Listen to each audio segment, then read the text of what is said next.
telah tiba. Mari perbanyak ibadah untuk mendapat ridhonya. Jangan tinggalkan majelis ilmu hanya gara-gara wabah corona. Masjid Nasional Al-Akbar Surabaya hadir memberi solusi. Ibadah yes, waspada yes, panik no dalam program ngaji online Ngabuburit Ramadan. Ngabuburit Ramadan online ini didukung oleh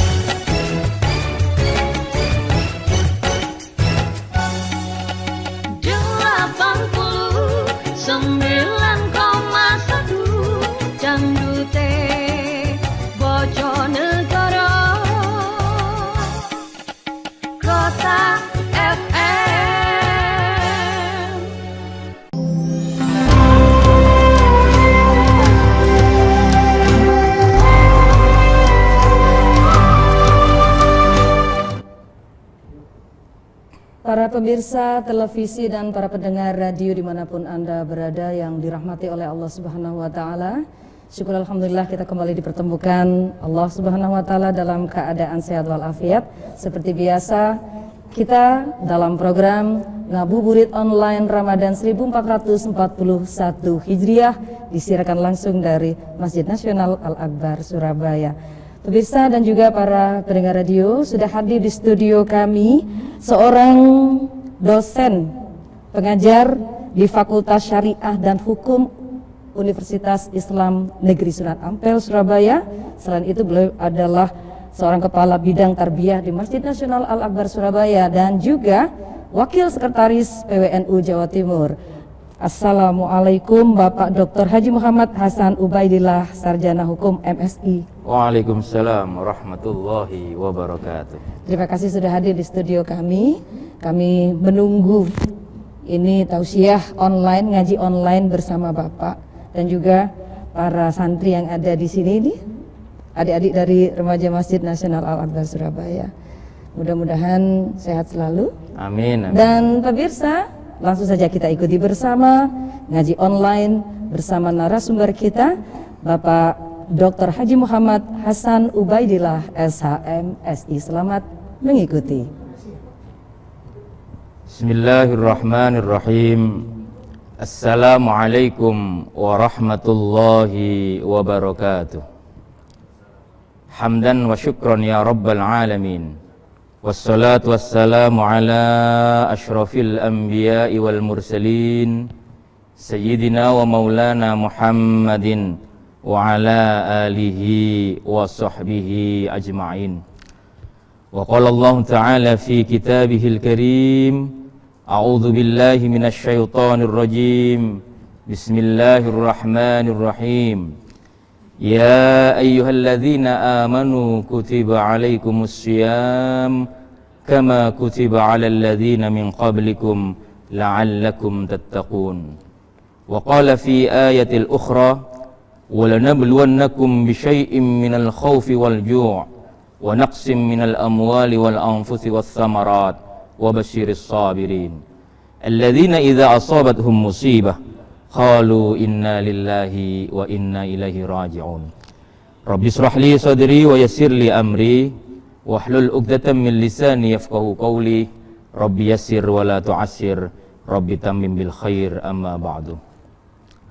Ashabal fadilah, para alim, para ulama, para masyayikh, para kiai yang senantiasa kami taati, hadirin, hadirat, pemirsa televisi dan pendengar radio yang berbahagia. Alhamdulillah, pertama marilah kita bersyukur kehadirat Allah Azza wa Jalla, karena dalam situasi yang serba terbatas di mana pandemi COVID-19 ini sudah mewabah di hampir 213 negara termasuk Indonesia, kita masih dapat melakukan aktivitas dakwah di tengah bulan suci Ramadan, bulan yang penuh hikmah, bulan yang penuh rahmah, bulan yang penuh maghfirah. Mudah-mudahan puasa kita senantiasa diterima oleh Allah Subhanahu wa taala. Amin, Allahumma amin. Salam dan salam mudah-mudahan tercurahkan keharibaan baginda Rasulullah Muhammad sallallahu alaihi wasallam yang senantiasa kita harapkan syafaatnya fiddin wa dunya wal akhirah. Pemirsa radio dan pemirsa televisi yang dirahmati Allah, pada kesempatan ini kita akan mengkaji terkait dengan tema sabar dan syukur di tengah badai cobaan. Kita bagaimana bisa tersenyum di dalam cobaan yang begitu luar biasa dahsyat. Bagaimana kita menumbuhkan rasa sabar dan menyemai rasa syukur dalam setiap situasi sebagaimana yang telah ditakdirkan oleh Allah pada saat ini. Bagaimana hal tersebut kita korelasikan pada saat ini dengan bulan suci Ramadan. Kita mengkaji awal terkait dengan kewajiban puasa di tengah pandemi seperti ini. Allah Subhanahu wa taala berfirman dalam surat Al-Baqarah yang berbunyi Bismillahirrahmanirrahim. Ya ayyuhalladzina amanu kutiba alaikumussyiyam kama kutiba 'alal ladzina min qablikum la'allakum tattaqun. Yang terjemahannya, wahai orang-orang yang beriman, diwajibkan atas kalian berpuasa sebagaimana diwajibkan atas umat-umat sebelum kalian agar kalian menjadi hamba-hamba Allah yang muttaqin. Jadi tujuan puasa itu adalah membentuk orang-orang yang muttaqin. Maka di sini kita bisa jelaskan, kita bisa uraikan bahwa siapakah orang-orang yang muttaqin tersebut. Di dalam Al-Quran juga banyak dijelaskan terkait dengan indikator-indikator orang yang muttaqin. Misalnya alladzina yunfiquna fis sarra'i wad dharra wal kadhiminal ghaidha wal 'afina 'anil nas. Itu adalah indikator-indikator orang yang muttaqin. Juga di dalam surat Al-Baqarah, alif lam mim dzalikal kitabu la raiba fihi hudal lil muttaqin. Siapa orang muttaqin itu? Alladzina yu'minuna bil ghaibi wa yuqimunas shalah wa mimma razaqnahum yunfiqun. Itu adalah indikator-indikator al-muttaqin. Dalam sebuah kitab yang bernama Ar-Risalah Al-Qusyairiyah, Al-Imam Qusyairi itu mencoba mengurai terkait dengan sifat-sifat orang yang muttaqin itu dalam bingkai kajiannya, kajian semiotik. Jadi kalimat al-muttaqin itu dibentuk ya oleh 4 huruf. Pertama adalah huruf ta. Huruf ta itu diartikan oleh Al-Imam Qusyairi sebagai pengejawantahan sikap yang tawadhu. Artinya rendah hati, tidak sombong. Kemudian huruf qaf itu diartikan sebagai sifat qanaah, yaitu menerima seluruh pemberian Allah dengan ikhlas, ridha dan lapang dada. Kemudian huruf wawu diterjemahkan sebagai pengejawantahan sifat wara', yaitu aifah, menghindarkan diri dari perbuatan dosa kecil apalagi dosa besar.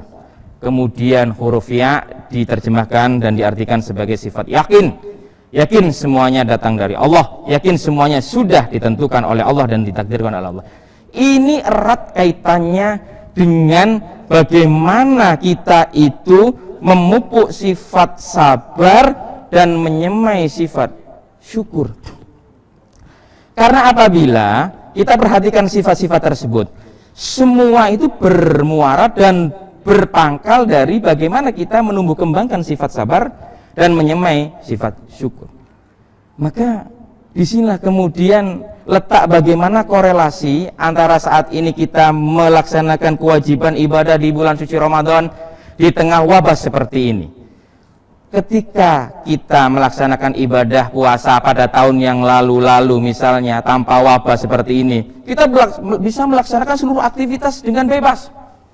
Coba bandingkan dengan saat ini. Bagaimana seluruh aktivitas yang kita lakukan itu serba terbatas. Himbauan dan protokol dari Kementerian Kesehatan, dari pemerintah, baik pemerintah pusat, pemerintah provinsi maupun pemerintah daerah, harus senantiasa kita taati. Misalnya kita diminta untuk bekerja di rumah, kemudian diminta untuk belajar dari rumah, begitu juga melaksanakan ibadah di rumah. Sehingga keterbatasan-keterbatasan ini bertujuan untuk bagaimana kita itu memutus mata rantai COVID, virus corona yang sudah menyebar di berbagai macam negara. Sehingga kalau kita bisa lihat ya saat ini kaitannya dengan pelaksanaan bagaimana kita itu melaksanakan ibadah di tengah pandemi seperti ini, kemudian bagaimana kita memupuk sifat sabar dan menyemai sifat syukur kita. Di dalam data yang dirilis oleh WHO misalnya, virus ini sudah menyebar di 213 negara. Yang sudah positif terkontaminasi oleh virus ini menurut laporan WHO adalah 2.959.929 orang. Yang meninggal dunia 202.733 orang. Itu di seluruh dunia. Di Indonesia positifnya hampir menembus angka 10.000. Tepatnya 9.511. Yang dinyatakan meninggal itu 773. Sedangkan di Jawa Timur menurut data sampai tanggal saat ini 28 ya 29 ini sudah mencapai 855 orang itu laporannya. Sehingga apabila hari ini kemudian tidak kita antisipasi bersama-sama dengan mengikuti protokol dan himbauan-himbauan dari pemerintah untuk melaksanakan kegiatan di rumah, bekerja di rumah, belajar dari rumah, kemudian beribadah dari rumah, maka persebaran ini bisa dapat membahayakan tidak hanya diri kita, keluarga kita, seluruh masyarakat. Maka kaidah fikih yang senantiasa dijadikan pedoman oleh para alim, para ulama, para pakar, darul mafasid muqaddamun ala jalbil masolih, yaitu bagaimana kita itu menolak kemafsadatan itu harus lebih diutamakan untuk kita memperoleh kemaslahatan. Maka dalam situasi seperti ini kita dituntut untuk bersabar. Sabar dalam artian al-imsak, menahan. Sabar dalam artian al-habsu, menahan. Menahan dari apa? Menahan dari berbagai macam hal yang bisa membahayakan diri kita maupun orang lain. Maka sabar ini sangat luar biasa. Makanya dalam Al-Quran Allah subhanahu wa ta'ala menegaskan, ya ayyuhalladzina amanu sta'inu bis sabri was shalah. Wahai orang-orang yang beriman, jadikanlah sabar itu, ya, mintalah tolong kamu kepada Allah dengan sholat dan sabar. Jadikanlah sholat dan sabar itu sebagai penolongmu. Innallaha ma'as sabirin. Sesungguhnya Allah itu bersama orang-orang yang sabar. Maka dalam konteks ini, dalam sebuah riwayat yang disampaikan atau diriwayatkan oleh Abu Dunya ya atau Abu Syekh, itu mengatakan bahwa sabar itu terklasifikasi menjadi 3 aspek. Pertama, sabar alal musibah, ya. Jadi as-sabru salasun. Jadi sabar itu ada 3 klasifikasi. Pertama, as-sabru alal musibah. Kita diminta atau dianjurkan dan diwajibkan bersabar terkait dengan musibah yang kita terima, kita alami. Sekarang ini saatnya kita itu bersabar terkait dengan musibah. Karena musibah ini tidak hanya dialami oleh kita, tapi hampir seluruh penduduk dunia. Maka kita as-sabru 'alal musibah ini menjadi utama untuk kita lakukan pada saat ini. Di mana seluruh aktivitas yang kita lakukan itu sangat terbatas, kita harus bersabar. Karena apa? Demi kemaslahatan kita. Orang-orang terkadang karena tidak sabar itu mengabaikan hal-hal yang sudah diatur oleh pemerintah. Disuruh bekerja dari rumah, kadang-kadang kita mengabaikan hal itu, kita melakukan aktivitas di luar rumah. Kemudian apa yang terjadi? Yang terjadi kita membahayakan diri kita sendiri. Ancaman-ancaman virus ini bisa sewaktu-waktu menyerang kita. Kita diminta untuk belajar dari rumah. Terkadang anak-anak kita walaupun tidak belajar, dia keluar rumah dengan alasan macam-macam, sehingga di sini menuntut kita, baik kita sebagai pribadi, keluarga, orang tua, untuk senantiasa memberikan pengertian-pengertian kepada keluarga kita, kepada saudara-saudara kita, kepada anak-anak kita, untuk senantiasa sabar, untuk senantiasa menahan diri, tidak memperturutkan hawa nafsunya dalam situasi semacam ini. Begitu juga kita diminta untuk beribadah di rumah bersama keluarga inti. Karena apa? Ada yang beralasan karena saat ini adalah bulan suci Ramadan, maka lebih utamalah kita untuk beribadah bersama-sama di masjid, melaksanakan ibadah sholat taraweh di masjid bersama-sama dengan witirnya, kemudian melaksanakan kegiatan-kegiatan misalnya nuzul Quran, kemudian melaksanakan buka puasa bersama. Itu baik sekali apabila dalam situasi normal. Padahal pemerintah saat ini menghimbau ada physical distancing, social distancing. Bagaimana kita itu diusahakan untuk menghindari kerumunan-kerumunan, karena itu menjadi penyebab utama tersebarnya virus COVID ini. Maka disinilah kita dituntut untuk melakukan kegiatan atau tindakan bersabar atas semua ini. Itu namanya as-sabru alal musibah. Bagaimana kita itu bersabar terkait dengan musibah yang ada saat ini. Kemudian yang nomor 2, di dalam riwayat tersebut dikatakan as-sabru ala ta'ah. Bagaimana kita juga saat ini kita juga bersabar bagaimana kita melaksanakan ketaatan. Tidak hanya taat ya kepada perintah-perintah yang disyariatkan oleh Allah. Kita juga harus taat kepada Rasulullah, kepada ulil amri. Ati'ullah wa ati'ur rasul wa ulil amri minkum. Bagaimana kita itu dianjurkan dan diwajibkan taat kepada Allah, taat kepada Rasul, dan juga taat kepada ulil amri. As-sabru anit ta'ah ini adalah bagaimana agar kita itu sabar di dalam mentaati anjuran-anjuran agama, perintah-perintah agama. Baik perintah itu berdimensikan kewajiban maupun perintah itu berdimensikan larangan. Itu prinsipnya. Itu kaitannya sangat luar biasa, sangat terkait sekali korelasinya dengan puasa. As-sabru ala ta'ah ini sangat-sangat berat sekali. Di situasi-situasi yang normal, situasi-situasi yang tidak ada bahaya, maka kita melakukan ketaatan seperti ini berat. Apalagi dalam situasi wabah seperti ini. Benar, kita itu ketika melaksanakan sholat berjamaah merupakan kewajiban agama. Ya, merupakan kewajiban agama. Sholat, dirikan waqimis sholah wa atuz zakah.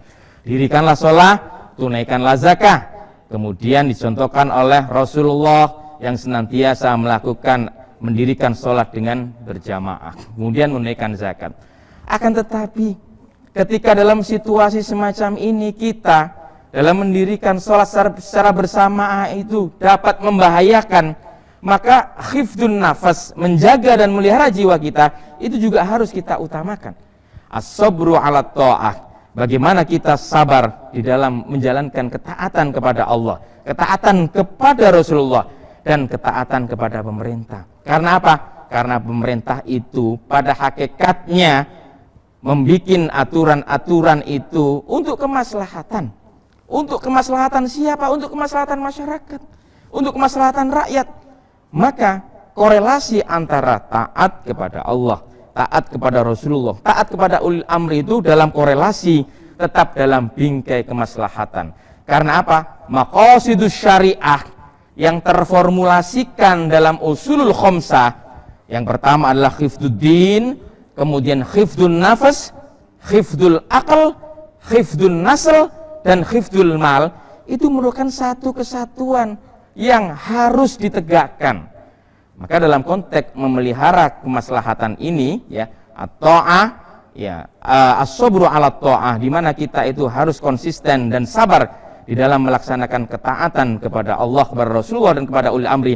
Itu merupakan satu kesatuan yang harus diperhatikan dan kita laksanakan.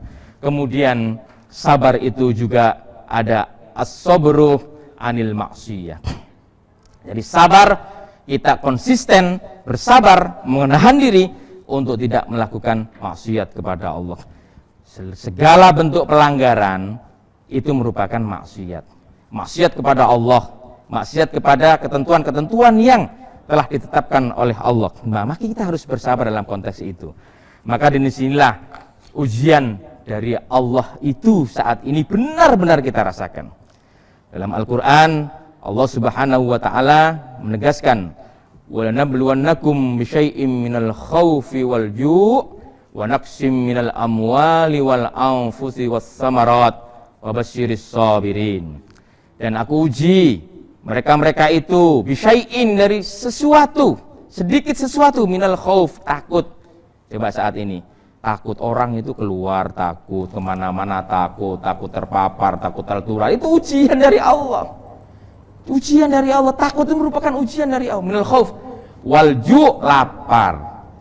Jadi, uji dengan kelaparan. Maka sekarang banyak aksi borong-borong sembako. Karena apa? Karena takut tidak makan, takut kekurangan bahan makanan. Maka aksi borong sembako sehingga harga-harga tidak terkendali, harga-harga kemudian menjadi mahal. Karena apa? Karena ada aksi-aksi semacam itu. Itu merupakan cobaan dan ujian dari Allah. Minal khaufi wal ju' wa naqsim minal amwal, berkurangnya harta, wal anfus, berkurangnya jiwa, was samarat, buah-buahan. Akan tapi bagaimana dalam kondisi ujian ini kita harus menyikapinya? Fabasyiris sabirin, maka beritakanlah kabar gembira bagi orang-orang yang sabar. Siapakah orang-orang yang sabar itu? Alladzina idza asabathum musibah, adalah mereka-mereka yang apabila tertimpa kepadanya musibah, mereka senantiasa berkata, qalu inna lillahi wa inna ilaihi rajiun. Mereka berkata, inna lillah, semuanya datang dari Allah dan semuanya akan kembali kepada Allah. Baik Ustadz, kami ingin menyampaikan, ini ada sudah pertanyaan yang masuk ke redaksi kami dan mohon nanti Ustadz menjawabnya. Pertanyaannya adalah, sabar dan syukur, dua kata yang sungguh sangat mudah untuk diucapkan, tetapi sangat sulit untuk dilakukan. Bagaimana mengaplikasikan dua kata dalam kehidupan sehari-hari, terlebih di tengah musibah seperti saat ini? Pertanyaan ini adalah dari Syaifuddin Pekalongan. Monggo Ustadz, silakan.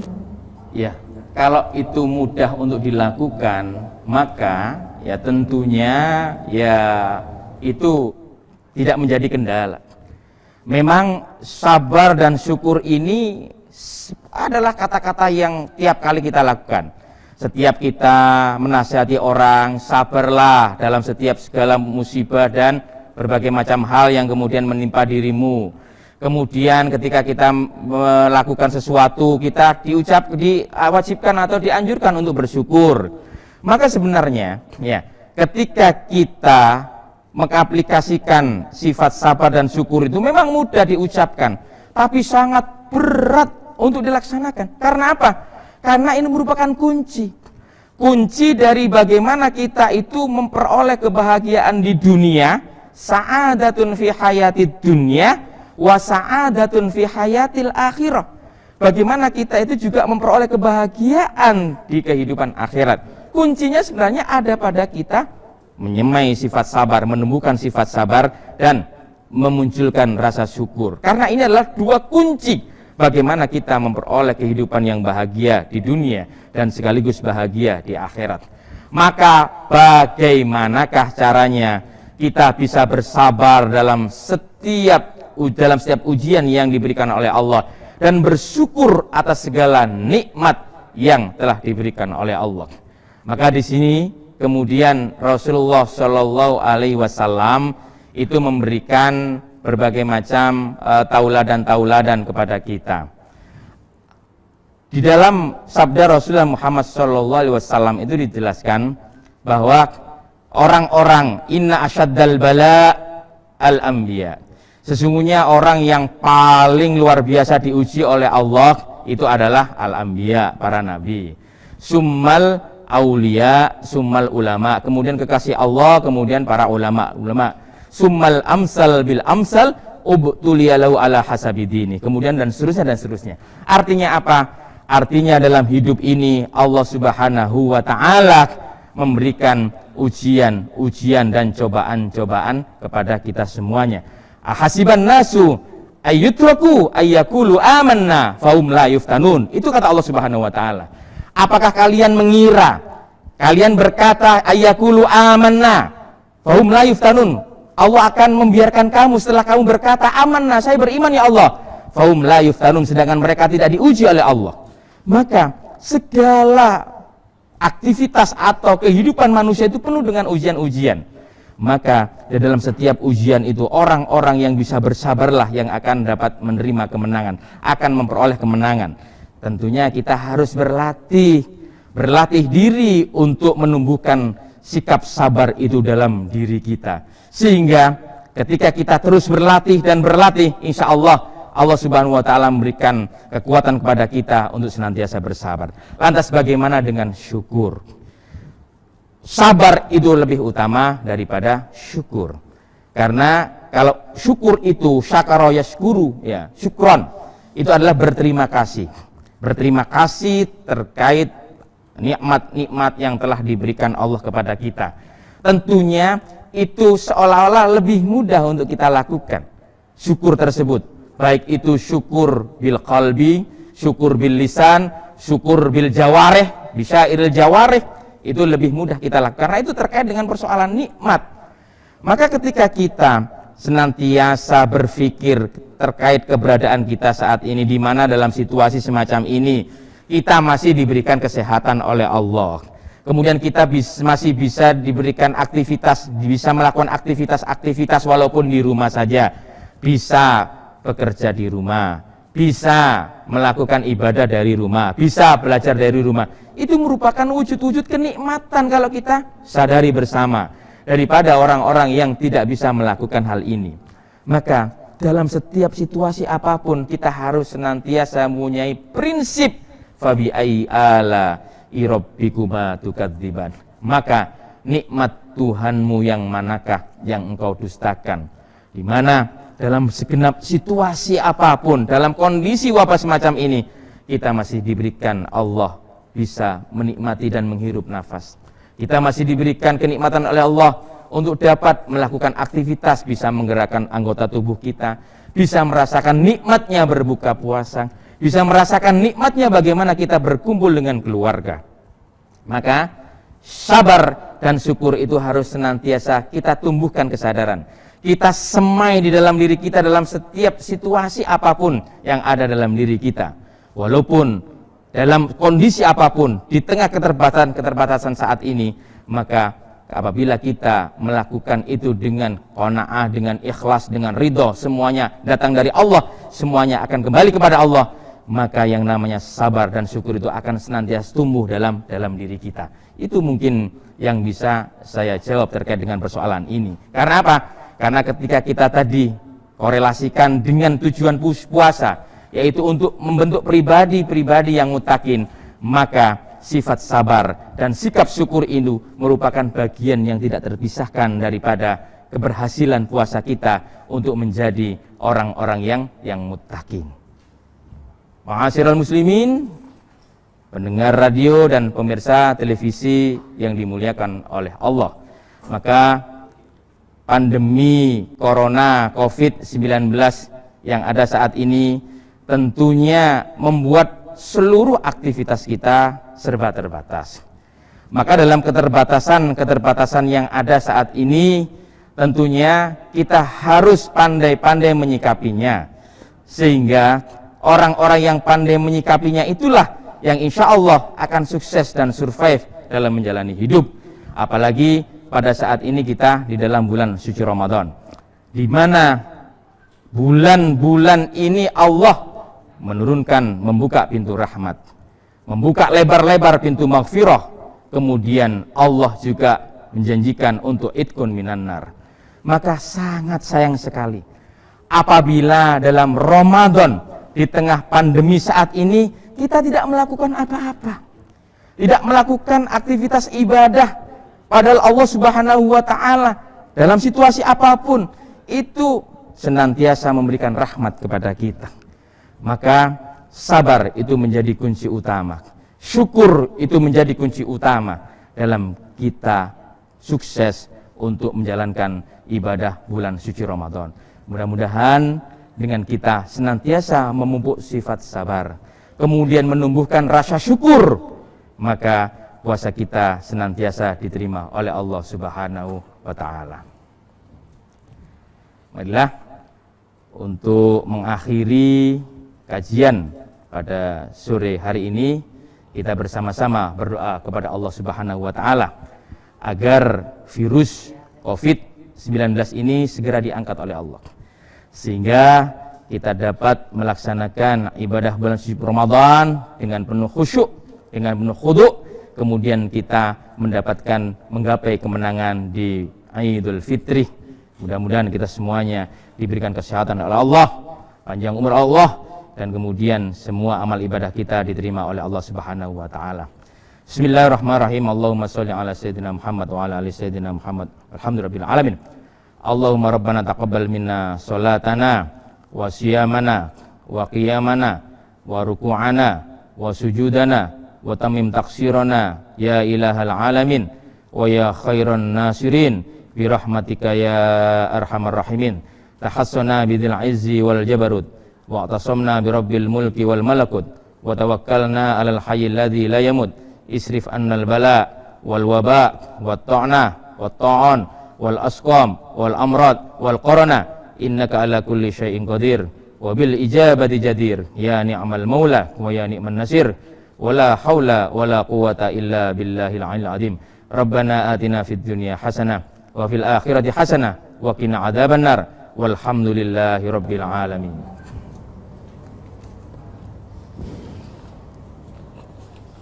Pemirsa televisi dan juga para pendengar radio dimanapun Anda berada, syukur Alhamdulillah kita telah mendengarkan dan menyimak bersama ngaji online bersama narasumber kita pada hari ini, Bapak Dr. Haji Muhammad Hasan Ubaidillah SH MSI, seorang dosen dari UIN Sunan Ampel Surabaya, Kepala Bidang Tarbiyah Masjid Nasional Al-Akbar Surabaya, sekaligus Wakil Sekretaris PWNU Jawa Timur, dan juga masih banyak lagi jabatan dan kegiatan di beberapa organisasi dan aktivitas lain yang dilakukan oleh beliau. Kita ucapkan terima kasih kepada Ustadz Ubaid. Terima kasih Ustadz, dan mudah-mudahan apa yang beliau sampaikan tadi bisa bermanfaat bagi kita di tengah pandemi COVID-19 ini, tidak menyurutkan kita untuk tetap bersemangat mengisi hari-hari di bulan Ramadan. Saya Nur Cita Komariah undur diri, sampai jumpa lagi esok. Wallahu muwaffiq ila aqwamit thoriq. Wassalamualaikum warahmatullahi wabarakatuh.